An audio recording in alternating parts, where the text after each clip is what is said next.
Good afternoon and salam. I am Miriam Afalabi, a member of the Macfest team. Welcome to Macfest 2022. This afternoon, we are thrilled to host an exciting event as we'll be taking you to Indonesia to experience amazing art and cultural traditions of Indonesia. Hosting this event is Safira Aziza, who is a teacher at Indonesian Intellectual Academy and Memory Sports.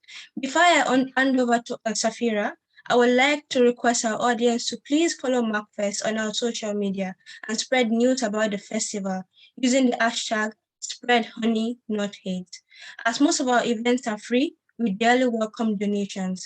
Thank you, and over to you, Safira.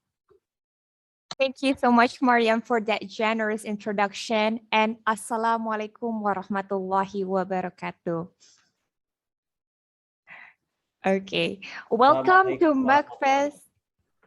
Welcome to Macfest Indonesian Festival 2022.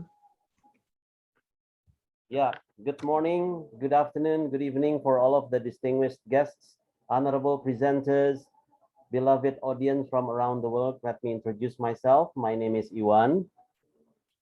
And my name is Safira Aziza. Today, after about a year of long preparation, Alhamdulillah, we can make this event happen. Praise and gratitude to Allah subhanahu wa ta'ala for his never-ending graces and blessing. And also, furthermore, we would also like to begin by thanking Madam Qaisra Shahraz and all of the Macfest team in England and also in Indonesia for organizing this fascinating event. First, allow us to greet our distinguished guests from Indonesia. We have Miss Ratu Ratna Dewi Kartika. Teh Ratu Ratna, are you here now with us? She's the chairperson of Gentra Lestari Budaya, an association of art and culture. And they will also have a certain Macfest event on the 29th of May. Yeah, but that's specialized in welcoming the Idul Fitr. It seems that Teh Ratu Ratna belum masuk ya, Safira ya? Yeah, I think so. Kayaknya belum masuk ya. Okay. Yeah, the next guest is Professor Dr. Parlagutan Silitonga. He's a famous scholar and head of the YLBPP Foundation. And some of the programs in this event are sponsored by STAIN, one of the two campuses under YLBPP Foundation, namely Akpindo and STAIN. Yeah. Pasil, how are you today? I'm fine, Paiwan. Good day, good evening, good morning, everybody. We heard Just that, call me Pasil. Yeah, Pasil. We heard that STAIN and Akpindo are going to be merged into university. Yeah? Well, that is the plan. God will dispose it. Let us pray for that. Thank you. Okay. Yeah, we hope that the process will be running smoothly and STAIN and Akpindo becomes bigger and bigger. Thank you, Pasil. Welcome, most welcome. Okay.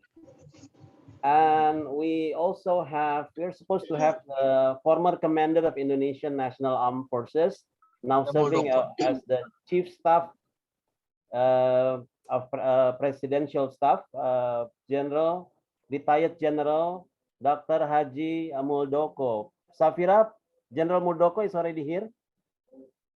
I think so. Let me just check it first. Okay. Oh, I don't think he has attended meeting. Oh yeah, because due to his activities as the Chief of Presidential Staff, maybe he is very busy.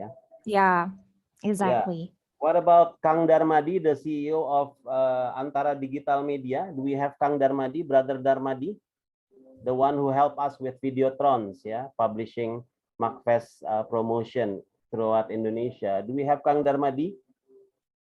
I don't think so as well. I have seen for his name. No problem. As well as Mas Undung and Rahmat Basuki are not here, yeah? Yeah. Okay. Okay. Yeah. What about Teh Ana Sumkar? Teh Ana Sumkar? Dr. Ana Sumkar?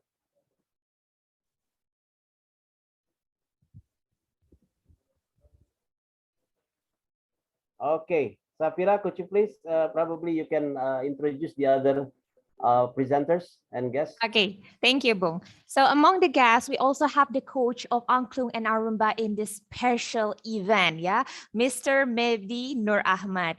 Indeed, Mr. Mehdi Nur Ahmad is extremely talented as he can play not only Angklung and Arumbe, but also all kinds of musical instruments. How awesome is that? Now, let me welcome Mr. Mehdi. Hello, Mr. Mehdi, how are you? Assalamualaikum, Kang Mehdi. Mr. Mehdi, unfortunately, a few weeks ago had got accident, yeah, road accident. He got hit by motorcycle. Oh, So no. he got some fractured bones, yeah, and we are wishing for his speedy recovery, of course. Yes, I'm truly sorry to hear that. Yeah, and I really hope he get a speedy recovery and of course getting better and healthier, of course. Ladies and gentlemen, to add the video of Mr. Mehdi Nur Ahmad playing Angklung and Arumbe, we also have Rizka Alvina Hasni, my brilliant junior in my college. Hi, Rizka, are you there? Hi, Hi, how are you doing? I'm good. I'm good. Thank you. Okay, thank you so much, yeah, for your assistance, for your help in completing the presentation, as well as the performance of Angklung and Arumbe, as well as the presentation and performance of Wayang Kulit later. Thank you so much. Okay. We also have Sister Ana Sumkar, yeah, Dr. Ana Sumkar. Has she been here yet? Dr. Ana Sumkar, famous lecturer and painter as well. Yeah, she's not here, yeah, Safira? I think so. She is not responding. Okay. Next, Alhamdulillah, we also have Brother Kurnia Effendi, yeah, for the presentation of batik, yeah. Brother Kev or Mas Kev, the way his friends call him, is a prominent Indonesian writer who is very productive. And as like Madam Sister Qaisra Shahraz, Brother Kurnia Effendi won a lot of awards in literature. Wow. Right. That is amazing. Very productive. Wow. But today he's not going to present about literature or short stories or novels, but about batik, because that's also another passion of Brother Kurnia Effendi. How are you, Mas Kev? Fine, thank you. Health and happy. Nice to hear that.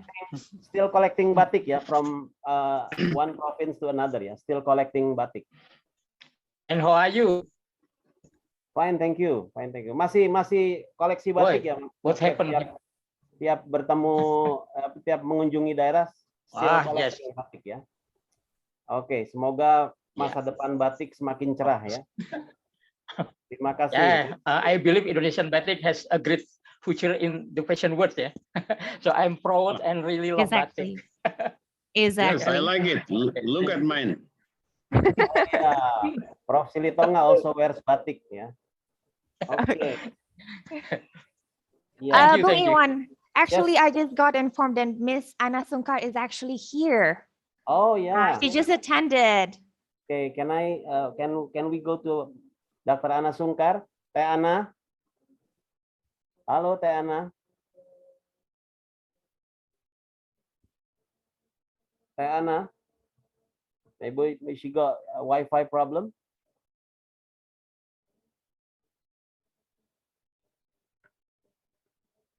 Okay, probably we can go to the next one first, yeah. Okay. Okay. All right. Yeah. Yeah. Another presentation and performance will be done not only by one person, by one chef and his team. Yeah. Can we have Chef Irfan Maulana, who is also the student of Stain? Yeah. The college under Prof. Sil or Pak Silitonga's foundation. Irfan Maulana, are you here? Chef Irfan? Chef Irfan?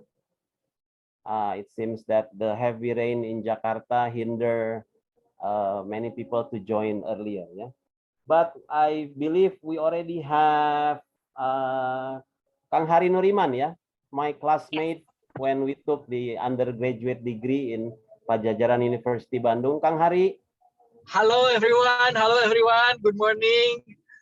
Greeting from Indonesia. I'm in the middle of a traffic jam in toll road on my way to Jakarta. Hello everyone. Hello. Yeah.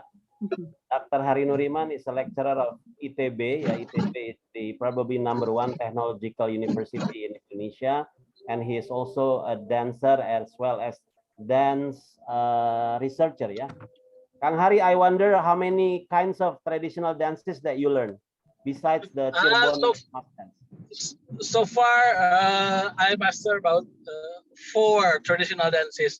All of them are antagonist character. I don't know. It is my Okay. Yeah. That's nice. Ego. Yeah. Okay, thank you, Kang Hari. Yeah. Last but not least, we have Aldita. Yeah, Safira, can you introduce Aldita? So ladies and gentlemen, the next presenter is my super inspiring, multi-talented best friend, Aldita Ramdhani. So she used to be my classmate in college. Yeah, she is a fashion entrepreneur. And in this beautiful day, Dita will present about the diverse, beautiful styles of Indonesian hijabs and also Muslimah dress. Hi, Dita, are you there? How are you doing? Here. Hi, Safira. Hi. How is your business going? Yeah, I'm great. I'm great. Thank you. And how is your business going actually? It has been running good. Alhamdulillah. Very nice. Alhamdulillah. Delighted to hear that. And we are love to have you here. Thank you so much. Okay. So Safira, anything else? Okay, I think everyone has been introduced, ya Bung, ya. So we can just start at the and event. there will be a distinguished guest from England. Yeah. Safira. Yeah. Also, don't forget, yeah, there will be also several distinguished guests and invitees from England. And later on, they will be introduced by our graceful sister, Mariam. And now, to warm our hearts with hopeful words and also let us be all ears to the opening remark from Madame Qaisra Shahraz, the founder, curator, and executive director of Macfest, as well as a prize-winning and critically acclaimed novelist and activist. To Madame Qaisra, the floor is yours. Thank you so much. Assalamu alaikum warahmatullahi wabarakatuh. Good morning, good salam. afternoon, and good evening, wherever you're sitting, mashallah. Welcome everybody to our amazing Indonesian festival. As you know, Indonesia is our country of honor for Macfest 2022. And you know what? I love Indonesia. Bung knows this, Safira knows this. I've visited many times. My books are bestsellers. They've been selling by Mizan. I just showed you, promote myself here. This is my novel, The Revolt, in Indonesian. This is Holy Woman. This is Revolt. And the latest was this one, Train to Krakow, published by Nura Books and Mizan. So you can see Indonesia means a lot to me. And my experience of life has been tremendous. It's one of the best countries on earth in terms of multiculturalism, in terms of community cohesion, and wonderful relationship between all faiths. So you will get that feeling when you are offered this marvelous feast by this amazing team. So what are we going to do? We are going to offer you a splendid feast of art, culture, and heritage. And it's all the way from Jakarta. As you can see, you met some of the guys who have contributed to it. And I want to say a massive, massive thank you to you all, in particular to Bung, who's a dear friend and who has helped to organize this from Indonesia. We've been working on this for 9 months. There's been a lot of work. Thank you also to Sister Safira, who is hosting with him. And then, of course, thank you to all our special guests, speakers and entertainers and performers for their amazing and very valued contribution from Indonesia. They've all contributed a lot of their time and effort, and they're here to enjoy it with us. I'm grateful, everybody, to you all. I know it has taken you months to prepare for today with all the preparation, all the videos, etc. Thank you also to your tech host team, Rizika, for example, and the other lady. And I know they also produced the splendid promo video that we have been using at the opening ceremony. It was used also at another event, and it's amazing.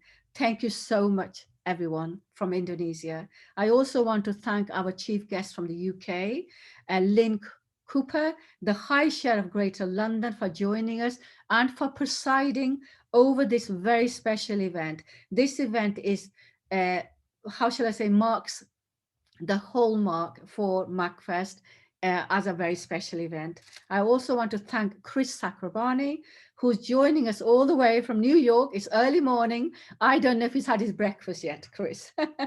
Chris, do you want to say hello for 1 minute? Greetings from New York. I am excited to see and to attend this this Indonesian festival. Yes. And you know, for me, this week was a kind of Indonesian week, because earlier, actually last Thursday, we were hosted at the Indonesian Consulate General in New York because there was a celebration of the foundation, my foundation president, Rabbi Mark Schneier's book with Imam Shamsi Ali, who is from Indonesia and who is a religious leaders in New York. This is the book, by the way, Anak-Anak Ibrahim and the Sons of Abraham. Okay. And I had the opportunity to to discover a bit about Indonesia, to eat some delicious food. They were kosher and halal food. So I ate Indonesian lemper, risoles, and spekuk, and I saw also gamelan instruments. So I can't wait now to go deeper into the introduction regarding the cultural tradition of Indonesia. So Arumba music, you know, the cultural dress. I can't wait to see all of that. And I seize the opportunity to thank you, Qaisra, and also your wonderful team, because you're using Macfest as a platform to bring people together, not only Muslims, but other faiths.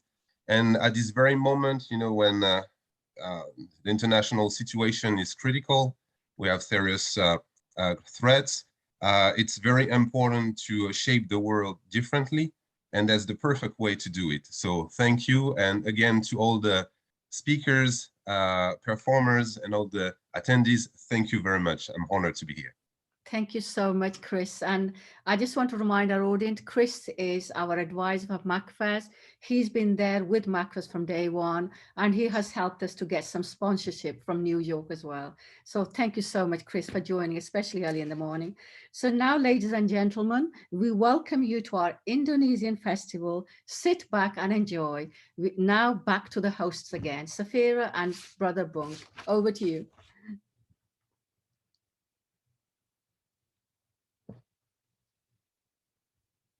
Safira? Thank you very much, Sister Qaisra. Yes, the first point, the first program of our event tonight is the remark from Ratu Ratna Dewi Kartika. She's the chairperson of Gentra Lestari Budaya. Rizka, could you please play the video? All right.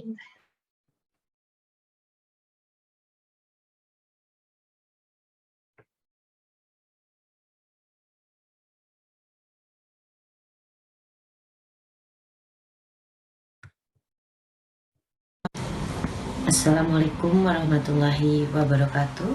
Saya Ratu Ratna Dewi Kartika, Ketua Umum Gentra Lestari Budaya, mengucapkan selamat dan sukses atas terselenggaranya Muslim Arts and Culture Festival tahun 2022, dan sukses juga untuk Sister Qaisra Shahraz dan Sister Marsha. Semoga dengan adanya acara ini akan memberikan dampak dan pengaruh terhadap perkembangan kebudayaan Indonesia yang adiluhung. Semoga bangsa Indonesia bisa memiliki karakter yang khas sebagai salah satu bangsa besar di dunia dan tetap dapat menjalin persahabatan di kancah internasional. Terima kasih. Salam budaya, Rahayu. We make this country great since Majapahit era. Salam. Yeah, Unfortunately, probably Sister Ratu Ratna cannot make it tonight, or probably later she would turn up. Let's go to our first presentation of Angklung and Arumbe. Yeah, Safira, what do you know about Angklung and Arumbe? I think it's a beautiful instruments from Indonesia. It's very unique. And also, yeah, you guys will probably be fascinated, yeah, by the performance and the show. So let me just please welcome the next presenters, yeah. Rizka and also Mr. Mehdi, who will show a presentation and a performance of Angklung and Arumbe. I think it will be truly fascinating. So to Mr. Mehdi and also Rizka, the floor is yours.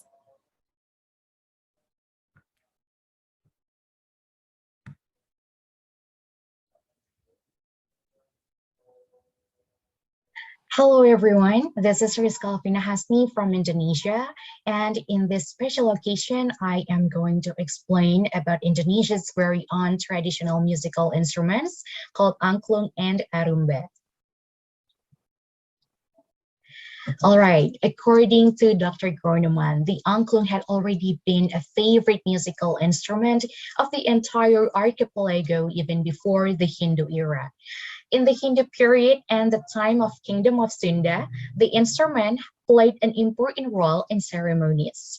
The angklung was played to honor Dewi Sri, the goddess of fertility, so she would bless their land and lives. The angklung also signaled the time for prayers and was said to have been played since the 7th century in the Kingdom of Sunda. In 1938, Daeng Sutikna from Bandung created an angklung that is based on the diatonic scale instead of the traditional palok or cylinder scales. Since then, the angklung has returned to popularity and is used for education and entertainment, and may even accompany Western instruments in an orchestra. One of the first performances of angklung in an orchestra was in 1955 during the Bandung Conference. And on November 18, 2010, UNESCO officially recognized the Indonesian angklung as a masterpiece of the oral and intangible heritage of humanity, and encouraged the Indonesian people and the Indonesian government to safeguard, transmit, promote performances, and to encourage the craftsmanship of the angklung. And now we have Arumbe, which is the extension of angklung. So Angklung Arumbe was born around the 1960s in West Java, Indonesia, and is now a typical West Javanese musical instrument. In 1964, Yusru Sadi and his friends formed a musical group that specifically added angklung to its ensemble line. They got the idea to call themselves the Arumbe Group, Alunan Rumpun Bambu, or in English, it's basically strains of bamboo. With the passage of time, the term Arumbe finally stuck as an ensemble of bamboo music from West Java. And here are the Arumbe's instruments. So Angklung Arumbe is a term for a set of musical instruments consisting of at least angklung, one unit of melody angklung, hung, so it can be played by one person. And then we have lodong, or big bamboo, one lodong bass unit, also lined up so that it can be played by one person. And then we have the first gambang. It's a melody bamboo xylophone, and then we have the second gambang, companion bamboo xylophone, and last but not least, in the Arumbe's instruments, we have kendang, or traditional drum. All right, so that's it from me about the angklung and Arumbe. Thank you so much.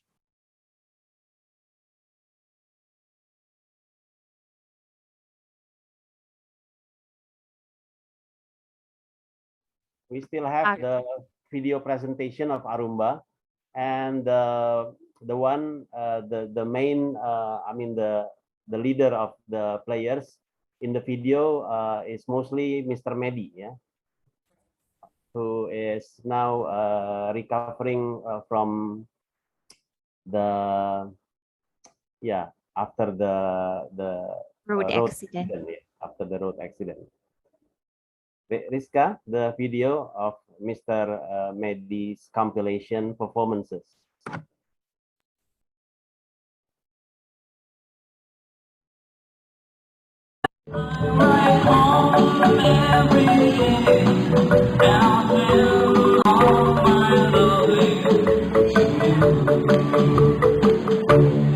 I'll pretend that I'm kissing the lips I am missing, and hope that my dreams will come true.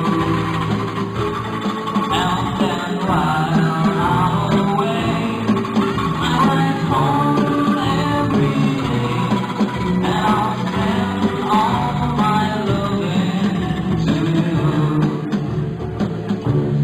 All my loving, all the to you. All my loving, don't I'll be true. Hey, hey.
Okay, that was undeniably wonderful. Yeah, I believe everyone enjoyed it. Thank you so much, yeah, Rizka, and also Mr. Mehdi. Now, let us hear our next graceful presenter from Indonesia, who will also talk about Islam and fine art. Let us welcome Miss Ana Sumkar. But before doing so, Safira, can we have Dr. Ana Sumkar to appear on the screen? I think said so. that She's she now here. Previously has a problem little bit of connection, yeah? technological problem. Mhm. Anna, can you appear a while? Anna, if she can't appear, then we can go on with the video, I guess. Yeah. Video. All right.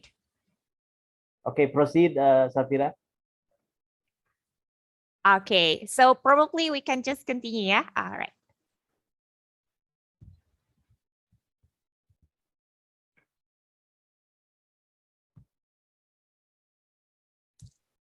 Bismillahirrahmanirrahim.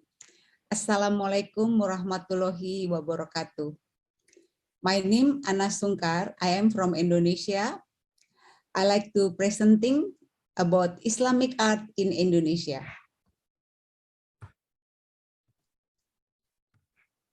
Calligraphy on gravestone.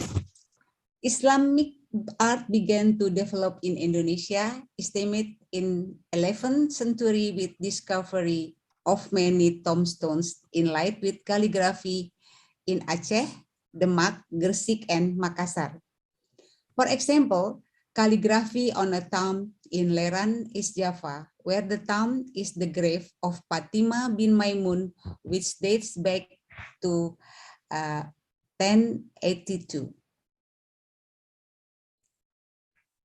The Kufic style calligraphy, which was decorated with flower tendrils, was later read by Jean-Pierre Mosquet and Paul Revise in 1920, which when translated into Indonesian has more or less the following meanings. The name of Allah, the most gracious and merciful. Every living being on earth is mortal. Only the face of your Lord remains resplendent and immortal. This is the night of a woman who was martyred, Fatima bin Maimun. Some of Hizbullah who written of the God on Friday.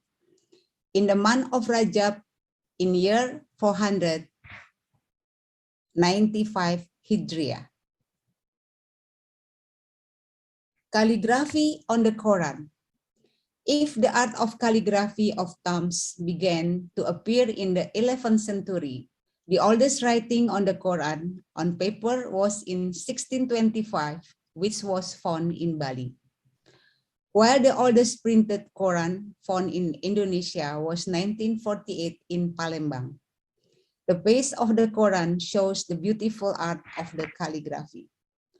We can see here. This is the picture of the Quran. Is very beautiful, but it's very sad because the old Quran is more than 100 years.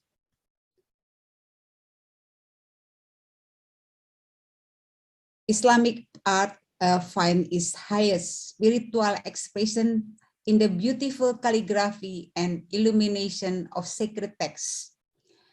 Beautifying in the Quranic manuscripts can be considered an art of religious diffusion, and the decoration of the pages have the added function of making reading easier.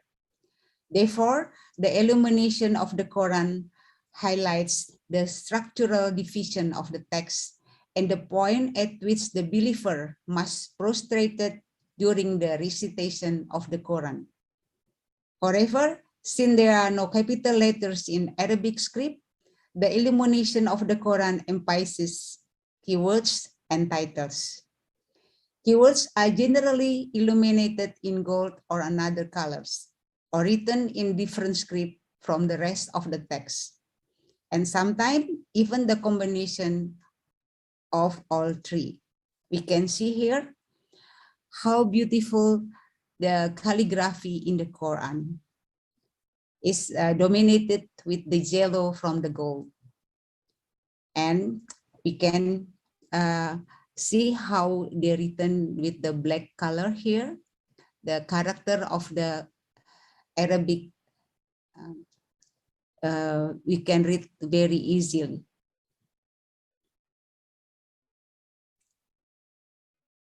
Calligraphy shaped living creatures.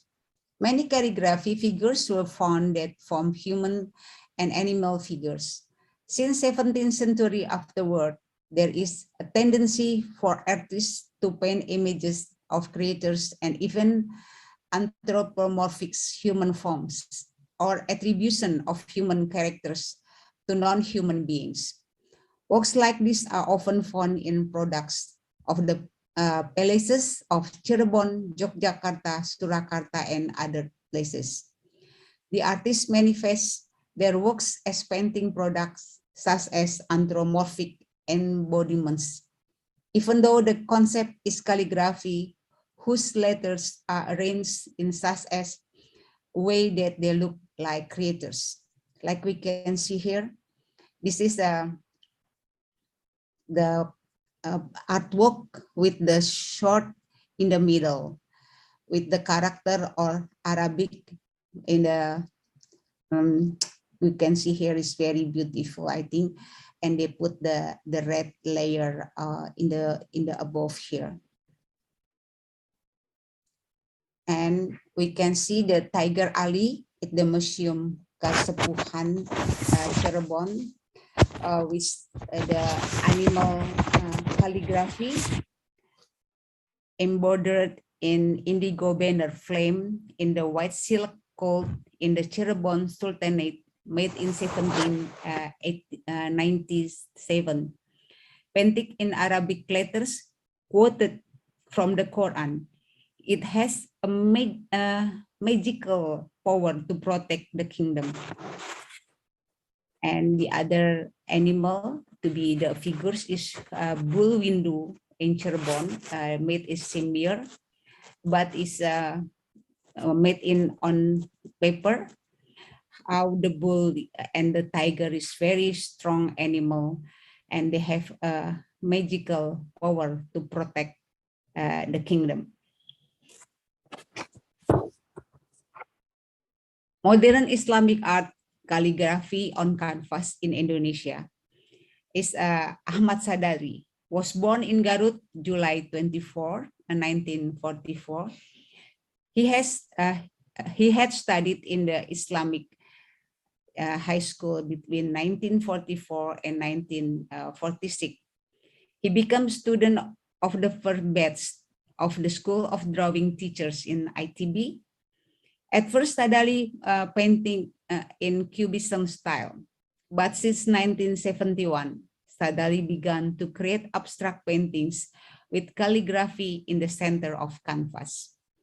We can see his artwork here is dominated with the blue one in the center with the character of Arabic, which was painted with a gold. The second one is Professor Abdul Firus also did the same thing in the same year. Since the early 1970s, Firus has made the calligraphy paintings. However, unlike Sadali, Firus admitted that he was inspired by all tombstones and graves with calligraphy that he often made in Aceh, his hometown. Sadari and Firus are the pioneer of the modern calligraphy painting, which was followed by later generations such as Abai Subarna. We can see his artwork here is dominated with the red in the left and green in the right. How the painter is he puts the gold everywhere here. It's very beautiful painter ever. This why the two pioneer, Professor Sadali and Professor Firus, the both is the lecturer from the Institut Teknologi Bandung. The other one is Sadali already passed away, And Professor Pirus now is 90 years old, and she is still healthy and very amazing condition and still doing his art. This is my presentation. I'm sorry if I have a mistake. Thank you very much for your attention. Assalamualaikum warahmatullahi wabarakatuh. Waalaikumsalam warahmatullahi wabarakatuh. Thank you so much. Yeah, that was undeniably fascinating. I really love, that we all can learn together from this event. And now let me please, ladies and gentlemen, in this special day, we feel so delightful and so honored to welcome two distinguished guests from Greater London and also from New York, who will be introduced later on by Sister Mariam. Sister Mariam, over to you. Thank you very much, Safira. Now we're delighted to welcome our chief guest speaker, Lynn Cooper, who is the High Sheriff of Greater London. She'll be telling us more about her role as High Sheriff and its significance and historic significance in the UK. Thank you for presiding over the event and also joining us on Mother's Day. Over to you, Lynn. Well, thank you very much indeed. It's a tremendous honor and privilege to join this event, to have a window on the wonderful culture that Indonesia has. I have to say, I had the great pleasure of a short visit to Indonesia many, many years ago after I was a student and a young lawyer. And anybody who can see from my picture will realize that that probably is some time ago. But it was a wonderful experience, and particularly to have the opportunity to engage with some of the art and culture.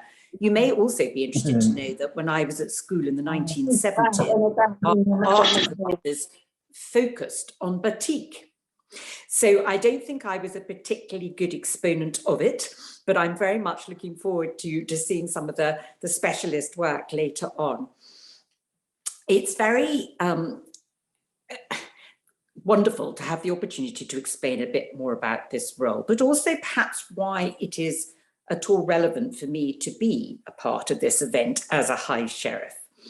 It is a role that is very historic in the United Kingdom. It in fact goes well back to about the 7th century. And indeed, I saw reference to sheriffs in the Anglo-Saxon Chronicles, of which there is a copy in one of the libraries, the Parker Library in Corpus Christi College, Cambridge. Sheriffs were appointed to really police, if you like, their local area on behalf of what would have been a number of kings in England before the country was united. And they did a lot of important work for the king, such as collecting taxes, money, policing, running early systems of justice. And therefore they were very much the right-hand man of the kings in those days.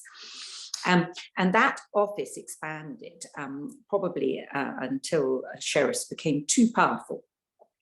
And some of those roles were stripped away over time.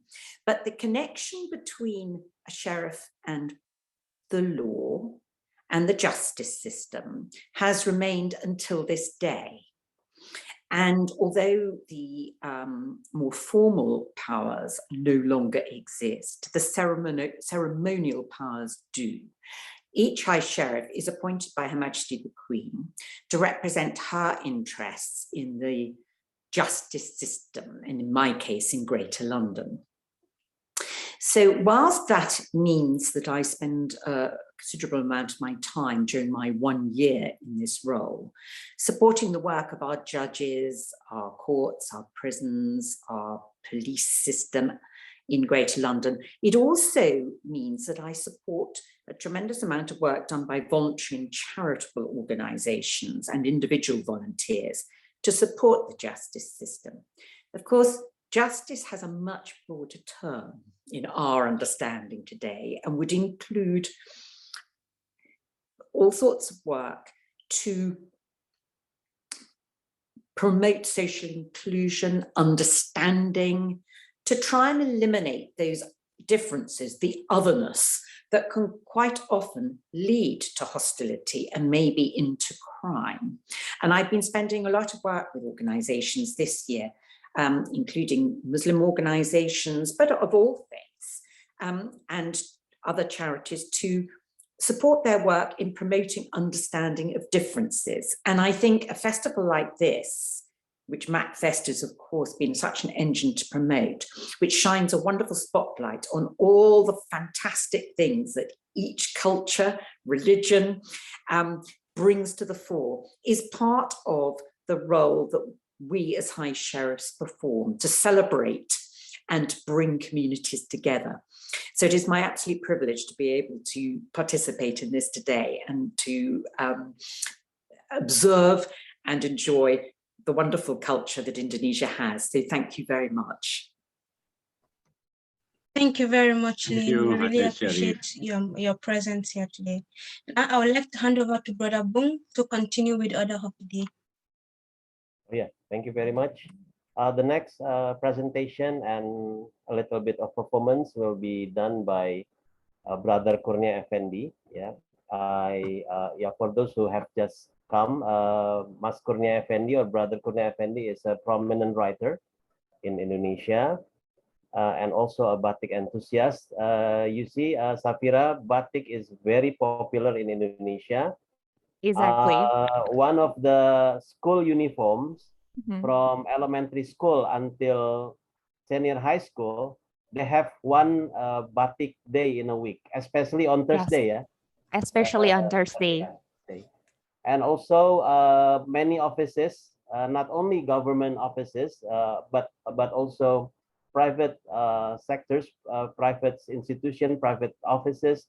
They also oblige their employees to wear batik, especially on Fridays, if I'm not mistaken. Exactly, Friday. Do you also have to wear batik in one of the days, Safira? Yeah, when I was in my school, I always wear batik. Yeah, and then when I was in the college also, yeah, Mr. Bung, yeah, we have like a batik day in which every teachers, lecturers, and also the student has to wear batik. And now I'm currently working as a teacher. I also needs to wear batik as the uniform on Friday, and I believe it makes me so proud of Indonesia. Yeah, because it's just extremely magnificent. And I do believe that batik can be used in many kind of ways. Yeah, for example, is like, furnishing fabrics, heavy canvas, wall hangings, and then also tablecloths. Yeah, and yeah, accessories just like one I'm wearing today and everyone's wearing today. Okay. And also the best choice for men to go to or to attend wedding parties, because yeah, you know, the weather of Indonesia is very hot. Yeah, the weather in Jakarta is very hot. I mean, we feel uncomfortable wearing suit and necktie in the hot weather, like 35 degrees Celsius. So we usually prefer to wear batik in formal occasions like wedding parties. Yeah, and also we have batik, National Batik Day. On the October the 2nd. Yeah. Okay, without further ado, we will have the presentation and a little bit of showing of batik collection by Brother Kurnia Effendi. Rizka, the video.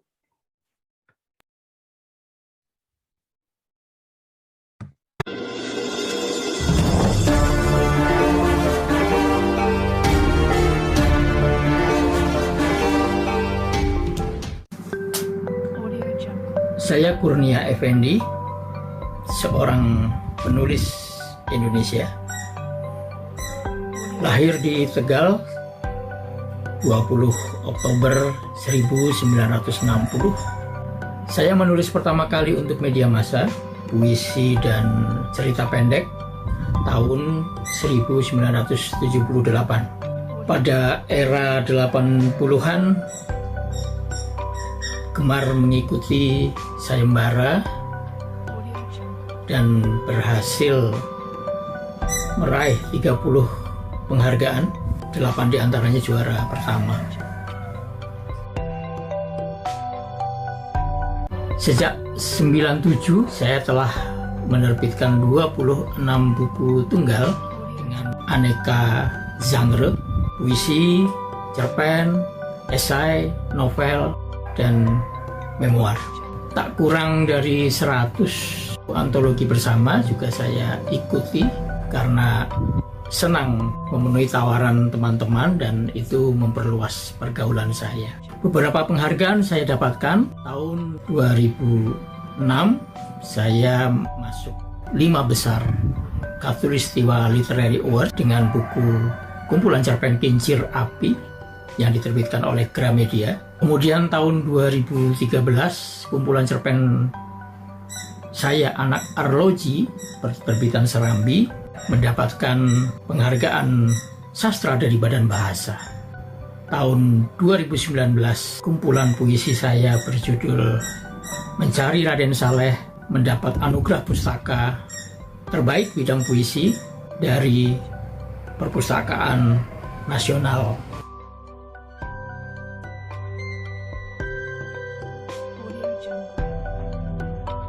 Selain menulis, saya juga menjadi pembicara diskusi. Beberapa kali diminta menjadi juri lomba sastra.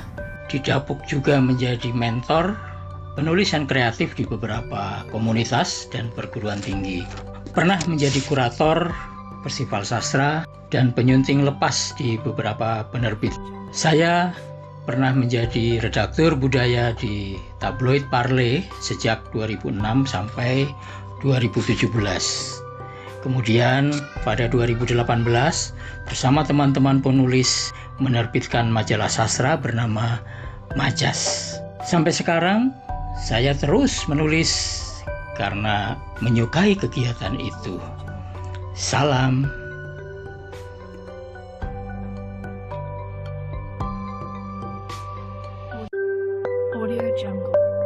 Saya menyadari mencintai batik itu sejak ditetapkannya oleh UNESCO bahwa batik merupakan warisan dunia non-benda yang berasal dari Indonesia. Itu 2 Oktober 2009. Tapi baru tahun 2013 menjelang 2014 saya bukan hanya membeli batik tetapi juga mengenakannya, dan bukan dalam bentuk baju batik ya, tetapi kain-kain batik. Kebetulan pada saat itu setelah mengetahui banyak corak, banyak ragam hias, saya jatuh cinta pada motif sekar jagad. Beberapa sekar jagad yang saya miliki, saya koleksi itu di antaranya ya dari Solo, banyak sekali dari Solo. Ini ada yang pop, warnanya cantik sekali, tidak kalah menariknya, memberikan keceriaan dari tetangga Solo, Bayat namanya, paten, itu lebih matang begini dibuat ya, ada unsur sogan. Bayat juga ini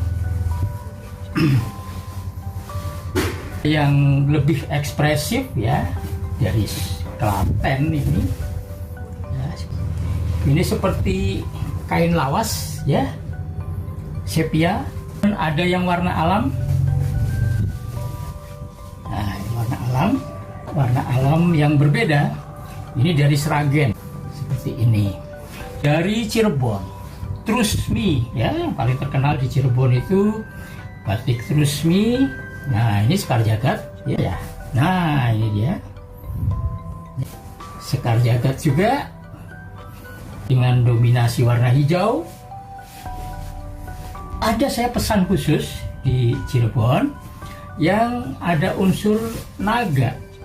Di bagaimana ini? Nah begini ya, tuh ya, ada naganya. Nah ya kan, ini sekar jagad juga. Ini dari Pulau Saren. Pulau Saren itu sebenarnya dulu juga menjadi pusat batik, tetapi kemudian kalah sama Trusmi. Ini sebenarnya sekar jagad ya, tetapi pagi sore, jadi sebelahnya adalah parang. Seru ya. Ini saya punya dari Garut, wah, Garut juga punya sekar jagad, ya, warnanya khas sekali. Saya sebagai orang Tegal punya sekar jagad Tegal, ya, sederhana, ya, seperti ini. Tapi menarik ya, punya warna yang khas juga. Nah, ini adalah sekar jagad Pekalongan, sangat halus. Pernah saya pakai ke Thailand waktu itu, ya, halus sekali, kecil-kecil, rumit ya. Kalau mau ke arah selatan dari Tegal itu ada Purwokerto. Nah, ini kain lawas tapi ya, sekar jagad Purwokerto. Dari Banyumas ya, tetangga Purwokerto. Iya, ini sekar jagad juga. Di Jogja, loh, saya punya juga sekar jagad Jogja. Ini dari Prawiro Taman, batik Plentong. Sekar jagadnya keren ya. Saya perkenalkan dari Jawa Timur, Tulung Agung. Wah, keren banget nih sekar jagad Tulung Agung ya. Yang warnanya sogan itu dari Solo juga. Ini koleksi sekar setaman ya. Ya, kira-kira demikian. Tapi bukan berarti saya hanya punya sekar jagad ya. Dan saya ceritakan saya punya juga koleksi motif-motif yang lain.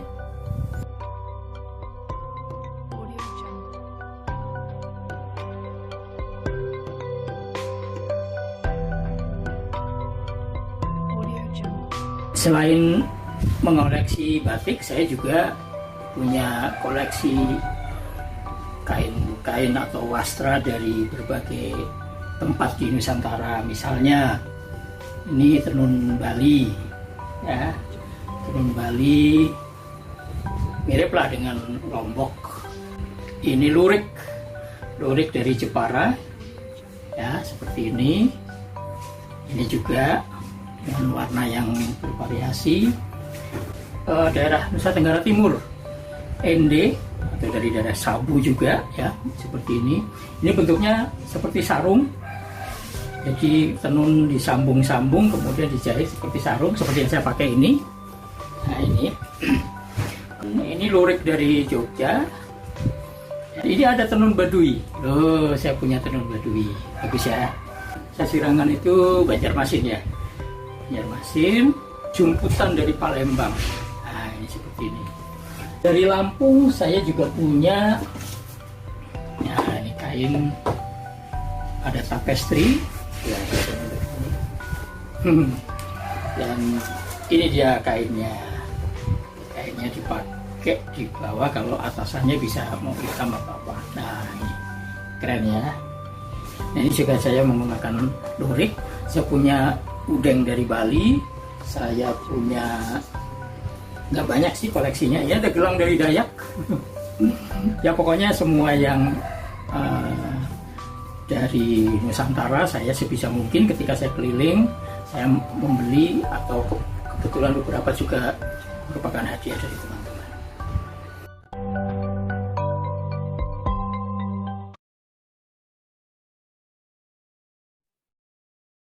Okay, wow, that was mesmerizing ya. Congratulations for your wonderful accomplishments, Pak Kurnia Effendi. Menarik sekali ya, Pak Effendi ya, and thank you so much for coming today. And now, before moving on to the next presentation, let us greet again Miss Anna Sumkar for once again. Yeah, she just came here, and I believe that the connection is getting much better. Yeah. Hello, Miss Anna. How are you today? Hello. I am fine, thank you. And how are you? I'm great. Assalamualaikum. Waalaikumsalam. Good afternoon, everyone. I miss you so much because I have difficulty to join with you all. Yeah, but thank you so much. That's why your name written there is Sister Mariam's name, yeah, not your name, yeah, because of the connection problem. Okay. Yes, yes. Okay. Welcome, sister. Lovely to see you. Anna. Lovely to see you. Very beautiful. Thank you so much. You're very beautiful. Okay. Thank you. And I'm sorry, my video a little bit late too. I don't, because the connection maybe. I'm sorry. Sis. This happens to all of us, but I'm glad you managed to get in at last. We love your presentation, mashallah. Yes, we all love it. Yeah. It was very fascinating, Miss Anna. Thank you, Miss Safira. Yeah, please proceed, Safira. Okay, next now we will welcome again our brilliant sister Rizka Alvina, who will present about wayang kulit. Yeah, this is also gonna be very intriguing. To Rizka, the floor is yours.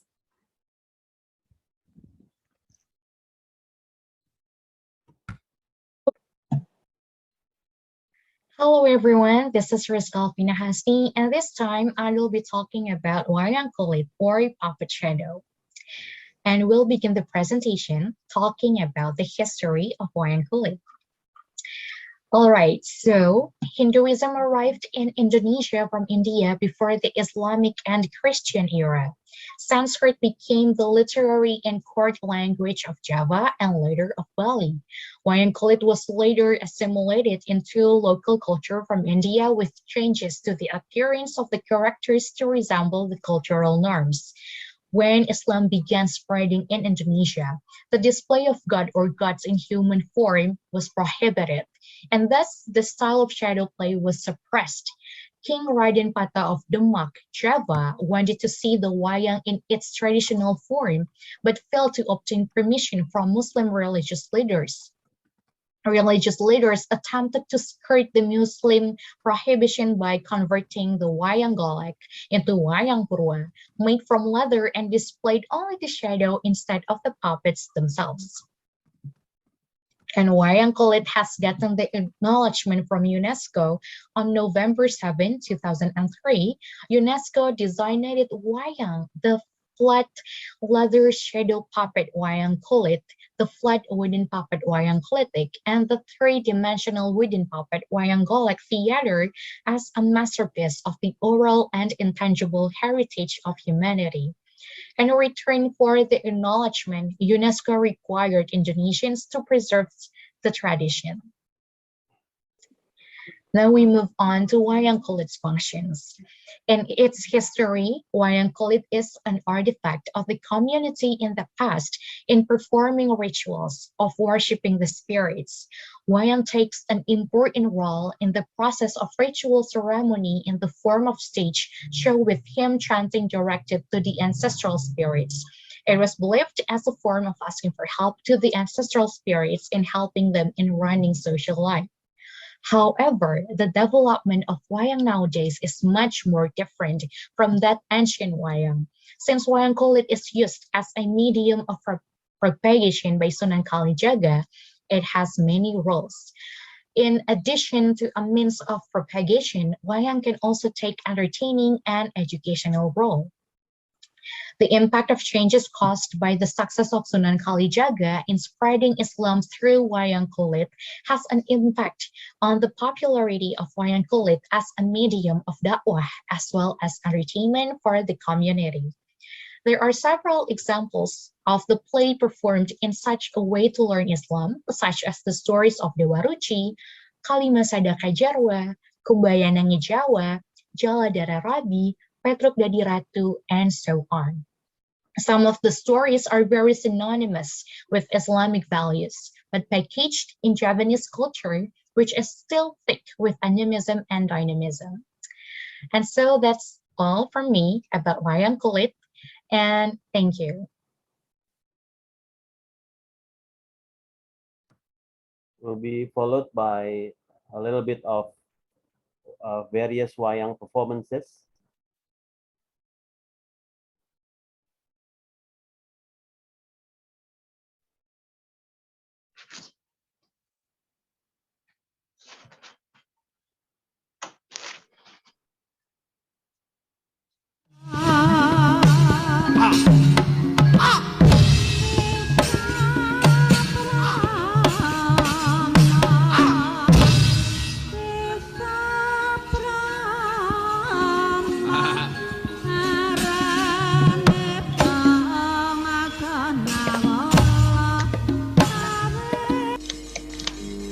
Kaya winayo ing asopi sinimbang kolenging kalbu Patih Raksapraja. What's the matter, Your Majesty? Today you are ordered to face because there is something that I will comment to you, Patih.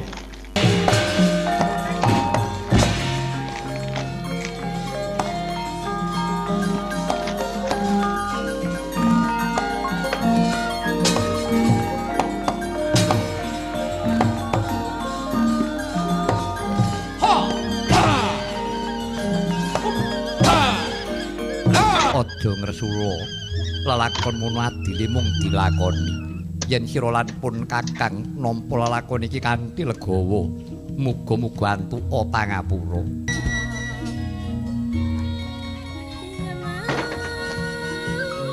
Eneng apa bocah iki?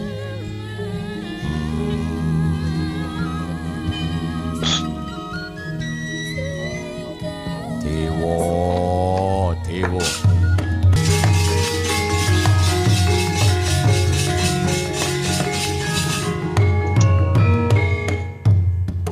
Tondo lamun satriya kuat sinung ngelmu kang piningit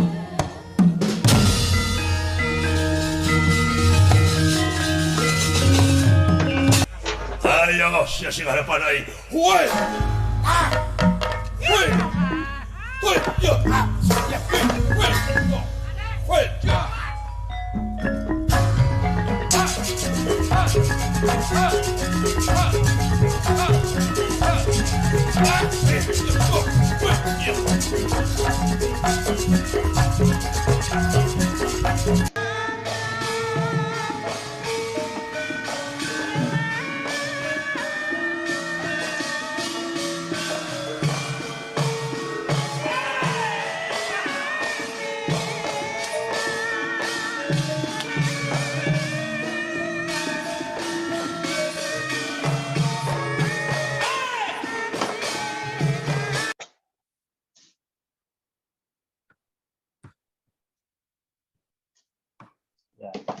Thank you so much, Rizka.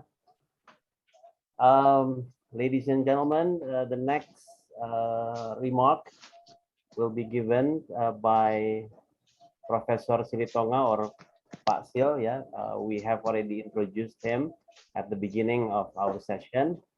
So, Rizka, could you please proceed to the remark of Professor Silitonga?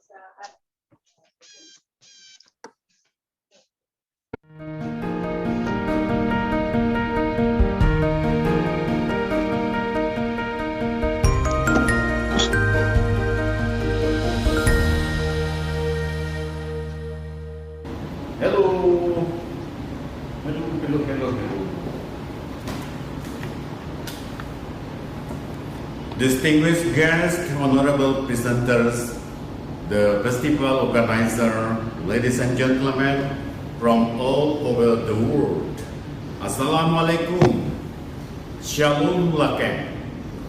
Good morning, good afternoon, good evening. Greetings from Jakarta, Indonesia, the home of batik and dress. My name is Palagutan Silitonga. My colleague called me Pak Sil. Pak Sil. I am the chairman of YLBPP Foundation, the Foundation for Tourism Vocational Academy, namely APINDO, and the Foundation of Tourism and Hotel College, namely STAY. I'm delighted to join you all for the Macfest Indonesia Festival 2022. An event as we all appreciate the function to provide a platform for showcasing, promoting, and preserving our Indonesian cultural heritage. This festival, therefore, a great opportunity to call to mind and celebrate the rich, diverse, and unique cultural heritage of Indonesia. What will be shown tonight certainly cannot represent the whole sides of art and culture of a country that has 17,504 islands and has 3 different time zones. But I believe that all presenters can at least show the samples of greatness of artworks and cultural expression of a country that holds the motto of Bhinneka Tunggal Ika. It means unity in diversity. This festival is an occasion for us to reflect on how aspects of this culture, including music, traditional dance, attire, crafts, and other cultural expressions, can be synergized to enrich the lives of the people of Indonesia. I therefore would like to express my gratitude to Qaisra Shahraz, the founder, curator, and the executive director of Macfest, Muslim Arts and Cultural Festival, to give us an opportunity to show some of the cultural aspects, namely Angklung and Arumbe, shadow puppetry, batik heritage, Sharia economy, fine art, Cirebon mask, dance, Muslimah dress, and last but not least, snack and cuisine during Ramadan and Eid al-Fitr, of which the presenters are our students of STEM who have had work experience as professionals in their fields. I hope by joining this event, our students will keep owning their skills and gain the important experience. I'm confident this festival will mark an important step towards the preservation and promotion of Indonesian cultural heritage and will encourage understanding and tolerance among people with different cultural and religious background. It is important to emphasize that the founding principle of cultural festival still remains, that is, bridging the gap between cultures and a prerequisite for peace, stability, and development. This festival is therefore served as a venue for enabling different communities, especially the Muslims, to interact with people with the culture of various backgrounds. I wish you all the best. Thank you and God bless you all.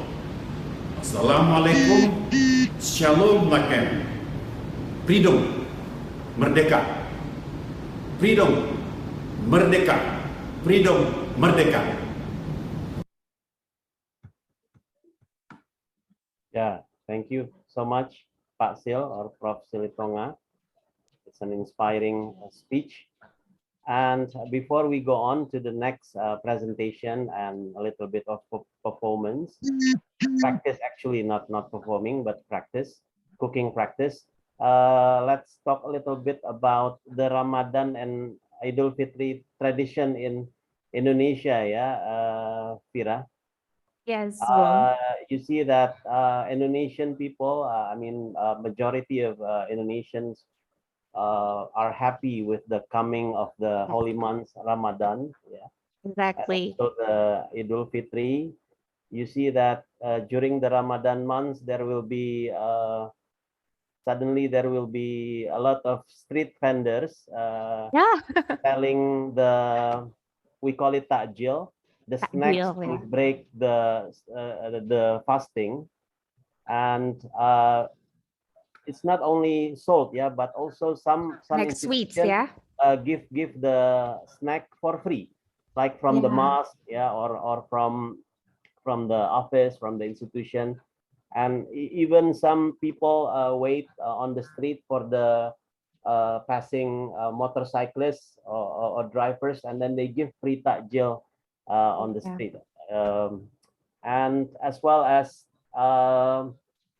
during the sahur, when we have to wake up to have a little bit of extra supper to prepare for our fasting. In many housing complex, children or youngsters, they are walking around the housing complex and then hitting some drums or anything that can produce sounds to wake people up in sahur time. Yeah, and that's takjil, and also the a lot of traditions which is probably typical of Indonesia. I heard that in Middle East countries, Idul Adha or Idul Kurban is celebrated more than Idul Fitri, but in Indonesia, Idul Fitri is a lot greater celebrations. Yeah, the euphoria is so different, yeah, Bung, yeah. Yeah. And in Ramadan, sorry, in Idul Fitri, do you remember, Fira, you go around your neighbors as little children and got some money from your neighbors? Yeah, that was something that is very unique. Yeah, when we are celebrating like Eid, yeah, we got a lot of money, and also we got a chance to taste a lot of Indonesian cuisine as well as Indonesian foods. Yeah, when it is Eid. So yeah, I think Indonesians really love the euphoria of Ramadan as well as the euphoria of Eid. Yeah. Okay, let us now have the presentation and cooking practice by the students of Pak Sil. Yeah, as I told you, Pak Sil is the head of YLBPB Foundation, and there are two campuses, Akpindo and Stein, who are taking some various majors, in their university or in their college. Over to you, Rizka, to play the videos.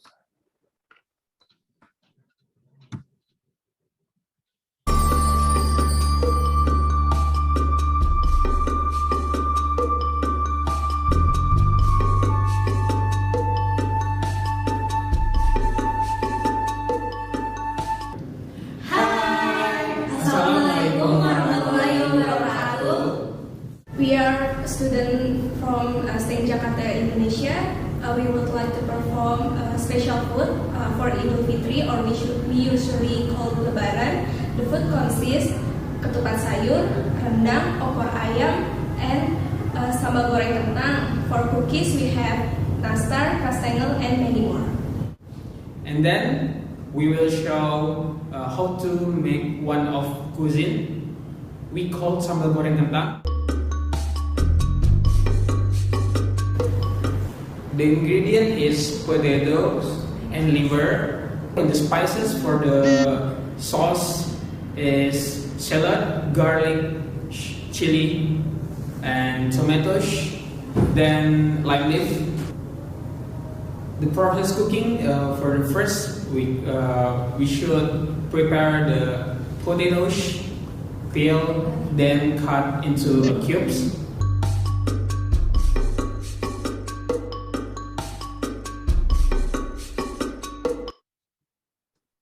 And then mix all the ingredients for spice or for sauce.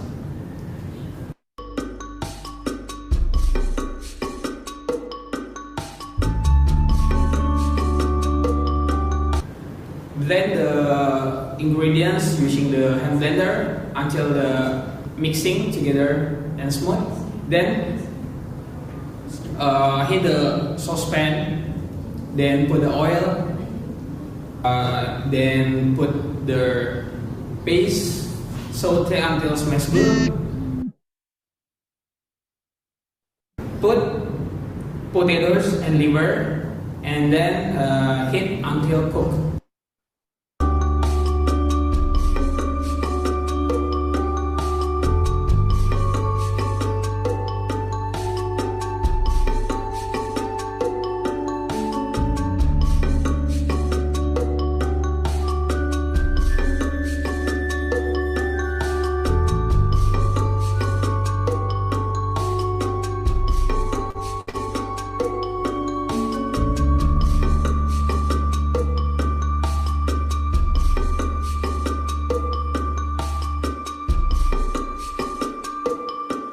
For Idul Fitri, usually ketupat served with rendang, opor ayam, sambal goreng kentang, and shrimp crackers.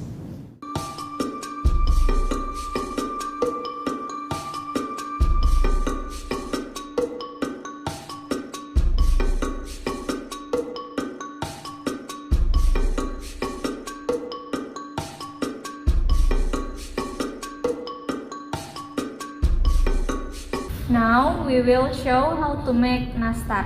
The ingredients are flour, icing sugar, margarine, egg yolk,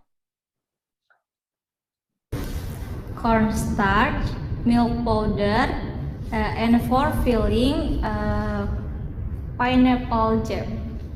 For the process, first mix egg yolk, margarine, and icing sugar until smooth.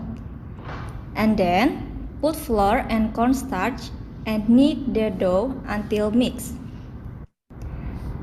Next, shape the dough and fill the dough with pineapple jam.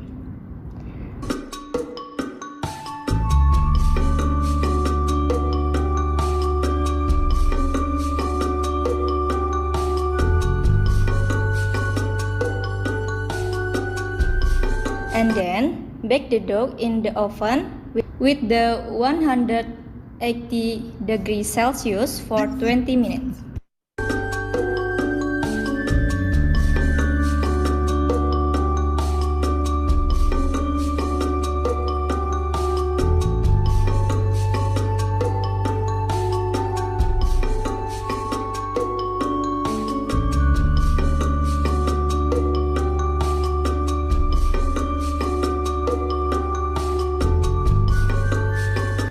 Thank you for your attention. We hope you enjoy our presentation.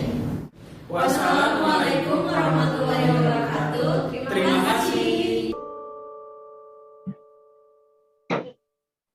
Wow, that was truly intriguing, yeah. And somehow it makes me hungry again, Bung. And we So still, thank you have so the much. examples, Safira, for the takjil, the main course of Ramadan and Eid. Yeah, Rizka. Right, proceed right, with right. The examples.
Okay, so thank you so much. Yeah, those food looks extremely scrumptious, and again, we really love the presentation. Thank you so much. Okay, now let's head over to the next presentation that will talk about hijab and also Muslimah dress, who will be explained by Aldita Ramdhani, the fashion entrepreneur in Indonesia. Aldita and Rizka, over to you.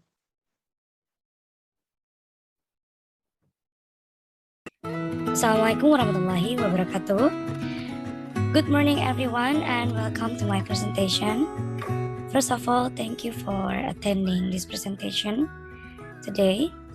So let me start by saying just a few words about my own background. My name is Aldita. I'm a fashion entrepreneur. I'm running business for 4 years and the brand called Peekaboo Official. So I'm here today present about Muslim fashion in Indonesia, which is very exciting, especially for me. Because of this presentation, I'm become more content about the history of hijab itself. So I'm going to be talking to you about the history and showing you how Muslim women in Indonesia dress in hijab. So the actual history of the hijab in Indonesia, as well as who was the first Muslim lady to wear it, is unknown. As the country with the greatest Muslim population, it's very natural that I would like to know when and who the first Muslim women in Indonesia wore the hijab. So This information was hard to get by. However, in the book of Kingdom of Aceh at the Age of Sultan Iskandar Muda by Denis Lombard, a French researcher, published a picture titled An Achaean Women. Again, it's unclear who was the first to wear it at the time. On the Indonesian hijab prior to the 20th century can be found on media website of the KITLV, this is the Institute of Linguistic and Anthropology, founded in collaboration with the Dutch government and the Aceh administration. The photo title is woman from the Kutaraja Sultanate wearing a long dress and a scarf over her head. It was shot in 1903, a century after the Aceh Darussalam kingdom ended in the 19th century. In the 20th century, the hijab movement became more widespread. Many Muslim women who have worn the hijab in a close manner, such as Nyai Ahmad Dahlan and the Nasyatul Aisyah Muhammadiyah Administrator of Indonesian Muslim women dating back centuries. But it was originally only a veil or scarf worn on the head. So let us now go on to the following slide. Indonesia Muslim hijab style. In Indonesia, there are various styles to express their hijab. The first style, as seen in the first image, is casual. Indonesian women like neutral and calm color for their clothing. The next style is formal. Indonesian formal Muslim fashion doesn't require the use of blazer to become or appear formal. We only use a shirt, slacks, and jilbab or hijab and add a little detail like brows to point out the statement of style. This formal outfit is typically chosen to wear by Muslim women workers when they work. So this is kebaya. Kebaya is traditional fashion for women in Indonesia. Nowadays, there are various styles of kebaya that make the appearance look modern while yet having elegance and traditional way. The last style is gamis.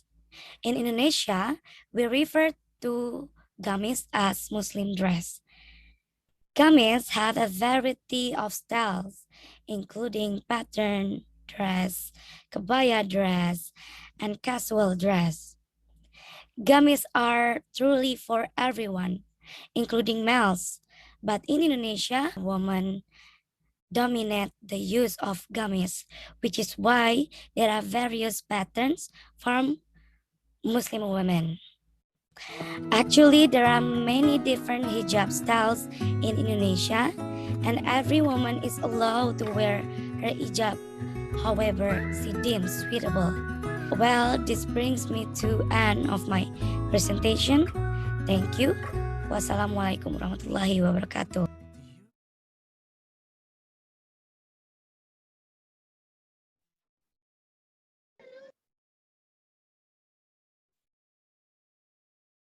Thank you so much, Aldita, for the fruitful presentation.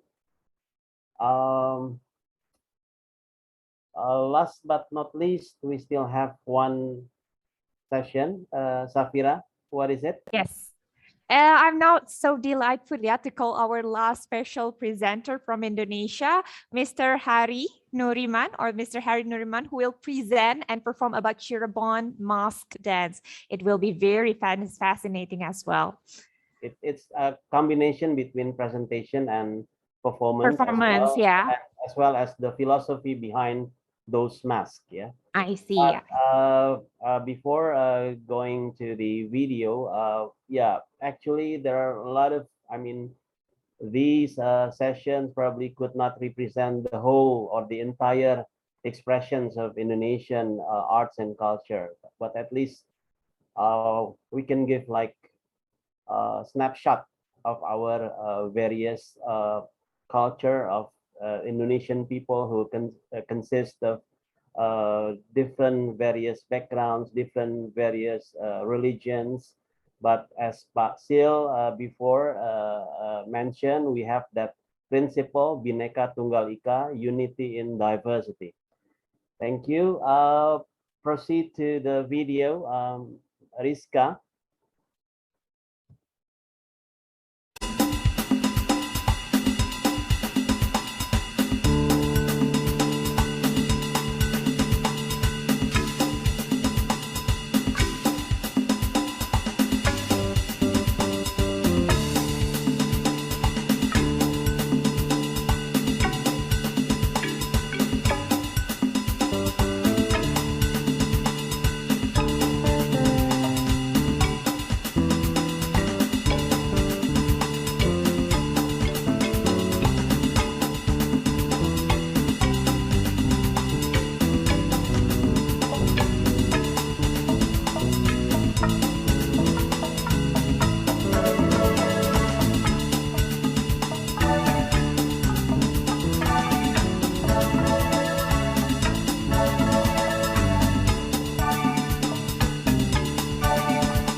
Bismillahirrahmanirrahim.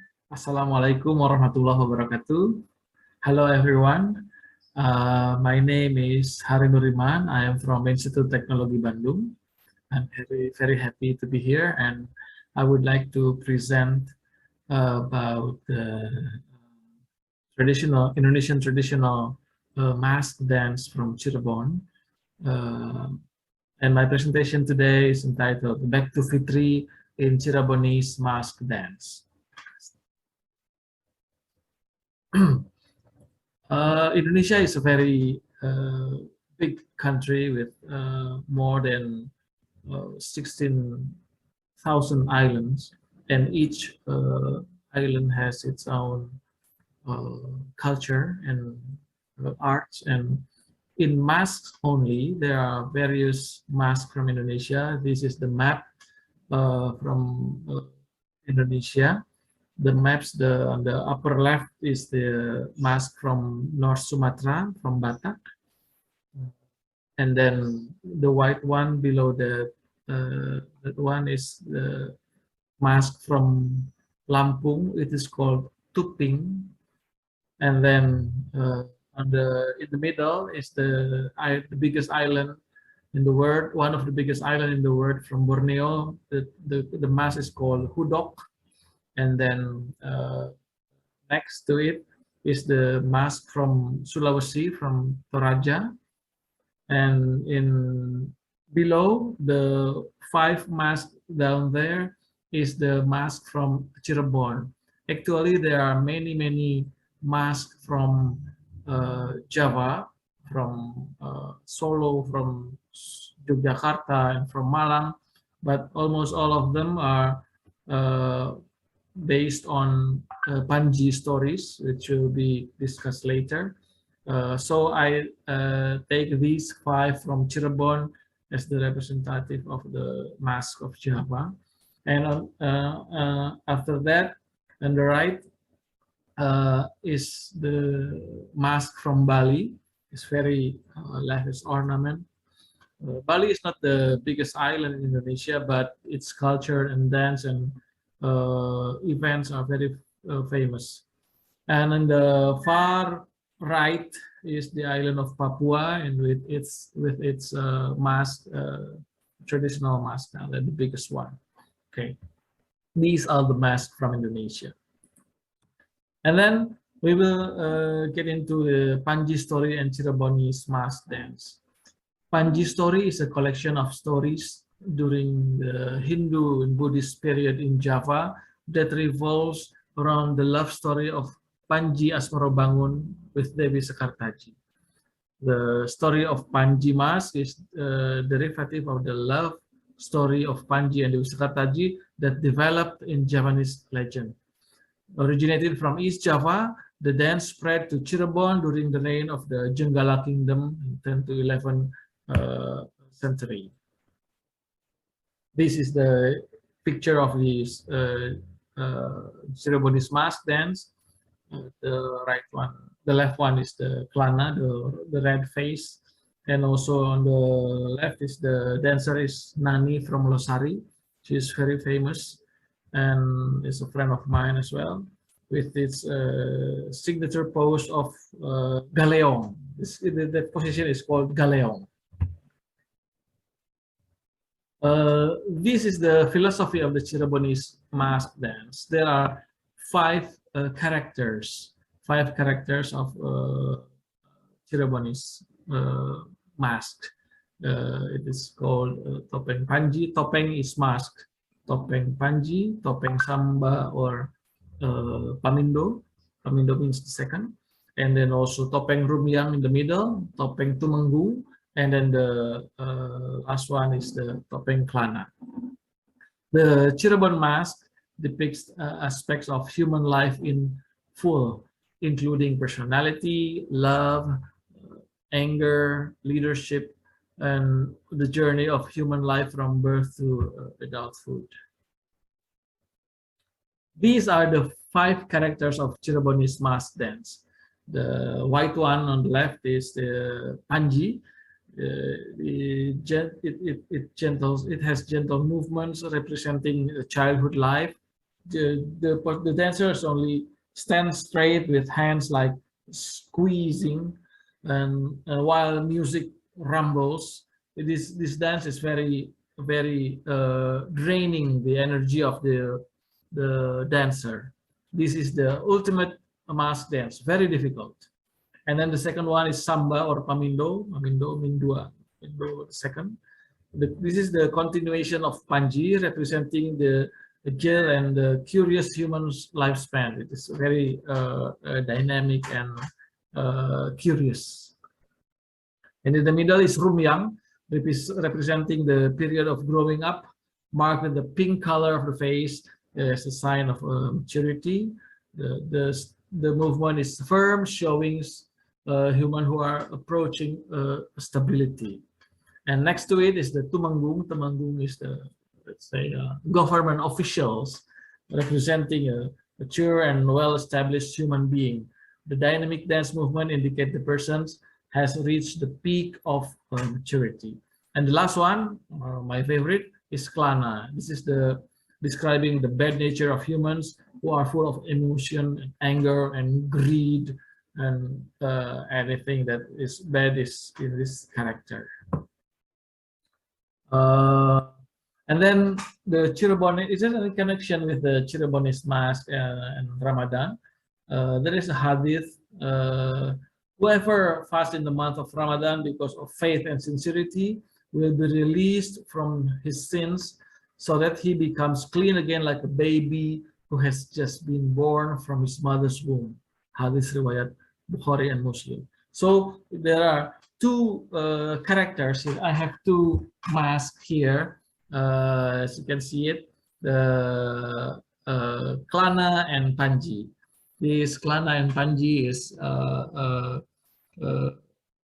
representing the two characters. The right one, this mask is made of wood with a hole for eye and something to bite here. You can bite with your mouth so that you can play like this. This character represents human before the Ramadan. His face is red, representing anger, greed, bad attitude, aggressive gestures to dance, and then rushing like a tyrant. And his eyes is wide and grinning. And while the other one, the Panji, is white, representing cleanliness, kind and pure and gentle, like a newborn baby. And then the squinted eyes, it means that this character will not look at the anything that is profane. And then also the mask is smiling. This is after the Ramadan. This one is before the Ramadan. You can see the mask here. Yes, the red one. And then this is the white one is after the Ramadan. The character, the difference of the character of human. And then the dance we have seen just now is called Pleased to Meet You Ramadan. It's sympathy for deconstruction. Sound familiar for Rolling Stones fans? This work is about the changes of a person before and after the Ramadan. This dance opens with a gunungan, which is usually used in wayang kulit or Japanese shadow puppet. The cone-shaped mountain symbolizes human life. The higher the knowledge and the older the age of a person, he or she must be more conical and closer to the creator. Before Ramadan, the dancer is seen wearing a Klana mask and moving aggressively, full of fury. Meanwhile, after Ramadan, the dancer changes to using a Panji mask with softer movements. In this work, gunungan is deconstructed by including pop culture symbols such as the tongue logo from the Rolling Stones, Abbey Road crossings from the Beatles, signature pose of Freddie Mercury, some musical instruments, and others. The background music is the interpretation of Sympathy for the Devil by the Rolling Stones. Okay, so everyone, thank you very much for watching. Salam Ramadan, Eid Mubarak. Assalamualaikum warahmatullahi wabarakatuh.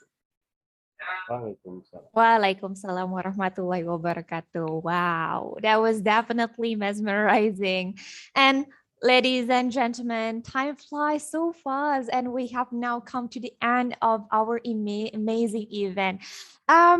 I would like to say that it was undeniably a very heartwarming, a very knowledgeable and enjoyable event. Yeah, we happily learned a lot together today, and we are truly delighted to have all of you here today coming to participate, and also thank you for your contributions and sharing on this beautiful, intriguing topic. So terima kasih banyak semuanya ya. We are sorry that one of the program, namely Sharia economy, cannot be presented because Brother Rahmat Basuki happens to be very busy. So sorry for one item which is missing. But we hope that the 7 presentations, including performance and practice, will give us benefits, knowledge, and we will welcome the Ramadan months in a more prepared and happy vibes. Over to you, Safira. Okay, thank you, Bu. And moreover, we would also like to give a massive thank you to Madam Qaisra, Sister Mariam, and all of the Macfest team from Indonesia and also from England for all of your hard work and organizing this excellent event. Yeah, Macfest is always able to celebrate the richness and diversity of Muslim communities around the world, and yes, we feel truly honored you be here. Inshallah, yeah, we will meet again in another occasion, especially on 29 May, 29 May 2022, in which we will have another Macfest event that will tell and explore about Eid al-Fitr in the harmonious Indonesian culture. So indeed, we are looking forward to meet you all today, and also I will let Bung Iwan, our Sister Mariam, to close the event.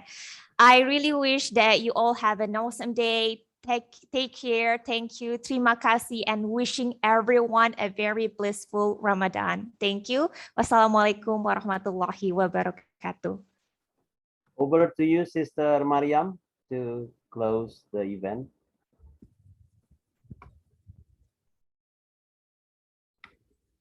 Hello, Sister Mariam. Or shall we close this officially, Sister Qaisra? Yes, I'm here. Okay. Sorry, I was trying to unmute myself. Thank you very much for delivering this wonderful and marvelous event for us today. It has just been a very fantastic. Just looking at all of them food, the cuisine that's been prepared for Ramadan, all the poetry events. It has just been a marvelous way to spend the afternoon. I'm just really wishing that we cannot finish, and I'm just looking forward to the Eid al-Fitr event that you have for us in May. So thank you everyone, to all our attendees joining us today from wherever you may be. We really appreciate your presence and for giving us your weekend to join us today. Thank you to the Indonesian team as well for all your hard work in preparing this and showcasing your country to us. We're eternally grateful. Thank you once again, and have a great weekend. Bye-bye. Thank you, everyone. Bye. Okay, thank you. Thank you. Thank you. And thank you. Well done, Rizka, Mariam, Chris, Chakrabarti. Hope to see you someday, Bu Mariam. Okay, Pak Effendi Kurnia. Yeah, luar biasa. Luar biasa Pak Effendi Kurnia. Okay. Yep. Bye-bye. Bye-bye. Yeah.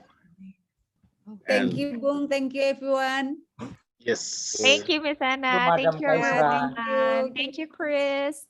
It was amazing. Ramadan. Amazing. Okay. Warahmatullahi wabarakatuh. Ramadan. It was amazing, wasn't it, Chris? Yeah, Yes. it was amazing. Madam Qaisra Shahraz, thank you very much. You're welcome. Fantastic to host you. Well done, everybody. Okay, assalamu alaikum warahmatullahi wabarakatuh. Waalaikumsalam. Ramadan Mubarak. Good Ramadan night. Mubarak, Good everyone. evening.